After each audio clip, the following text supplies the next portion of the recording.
Yan. Oh, nag-blue na. So, Hindi pa nahalo, nag-blue na. Ibig sabihin, magandang klase ng alkaline level to.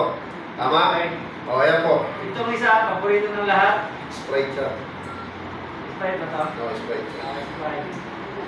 C2. So, Ito po yung Sprite. O, ayan, di ba? Dilaw. Ito po yung C2. C2. Ay. Kaso, parehas lang sila ng kulay. Ibig sabihin, acidic pa rin yan. Okay, ito naman po Okay, yung ito paborito naman mo. yung paborito mong tubig. So, nag-dilaw. So, ibig sabihin po, mataas yung acidity level nito. Tama? Kaya kahit ito yung lagi yung binibili, mataas pa rin yung acid mo. Tama? Yan ang brand ng Senec. Oo, ito yung brand ng Senec. Yan ang isa, oh. So, Yan. itong... So, lalagyan po natin ng mga leading brand ng mga vitamin C. Tama? Okay, Para makita nyo po. Tuloy pa kita yung branding. Oo. Para po malaman nyo na effective talaga, tignan po natin kung magiging dilaw to. Ito, magiging blue. Diba? Ayan. Yan. Pag naging blue, ibig sabihin, Nalinis niya, di ba? nalinis siya, kaya niyang gawin. niya.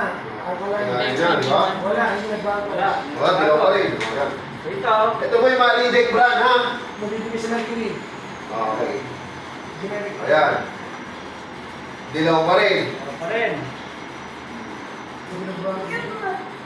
So, ito, Wala pa rin. Dilaw pa rin. dilaw pa rin. Distilled water. Ibig sabihin, hindi pa rin po na ano yung acidity level natin, kaya mataas pa rin. Sino yung marami nagkakasakit po? Tama? Kaya mataas yung acid mo, kaya ka nagkakasakit. So, ito po yung pinopromote natin. Ito po yung sa atin na produkto. Okay? Ha? Saan mo? Ito to. Ilan ang product nila? Ito yung vitamin C natin. Ito yung product natin. Synergy. Okay? Synergy. Synergy. Alam nyo na to? Oo, alam nyo na pala. Ito na ang exclusive business tayo. Tayo na po ngayon yung exclusive distributor niyan, ha? Ito po yung Sprite. Talagyan po natin ng isa, ha? Kaya yung ginagamit namin ng paborito ng Synergy. Oo. Iba ng packaging kapuso. Ayan po, hindi pa hinahalo, nagbubulo na. Tama?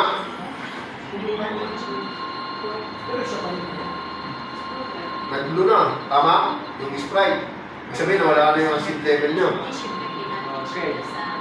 So, Dito. dito sa Yellow pa rin siya. tubig. Paano mga hindi blue? Ayan. Nag-blue kaunti. Nagbulo na. So, Yun ang malaking blue. Yung C2. sito. Ayun naman lang. Pero yung spread hindi. Kasi mataas ang silikon na siya.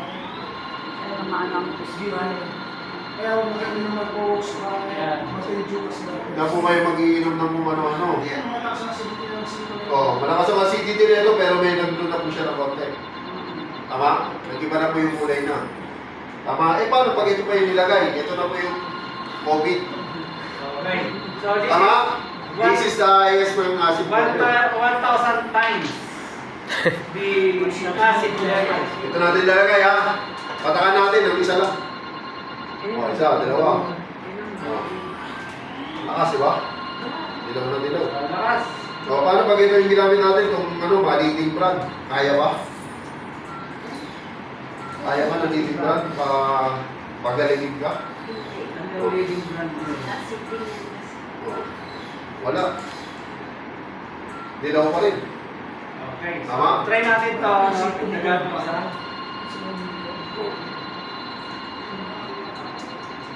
Nagbulo. Wala din ba? Hindi siya yung kaya naman ko. Double ulit. Nagbulo na, di ba? Tingnan niyo po ba? So, ibig sabihin, kaya-kaya niyang neutralize yung acidity level na. Yes. Diba? Yung acidity level niyo. Blue na. So, kanina, Ito yung pang-page test kasi, di ba? pH test. Kita mo, nag-blue na siya. So, kung nilagyan mo ito ng ano, Isa ulit. Ganun po siya kaganda. So yan, blue yung lalabas. Kanina dito is yellow na. Kasi nga meron na siyang reactic acid. Ganun po kaganda yung ating vitamin C. So dito kami na tumasabi dito. Please try. Tigas mo kayo, blue na lalabas. Tama? So, ibig sabihin po ma'am, hindi ka lang niya pinagaling. Pinoprotektahan ko pa niya habang nagtitake po kayo ng ating number 1 vitamin C.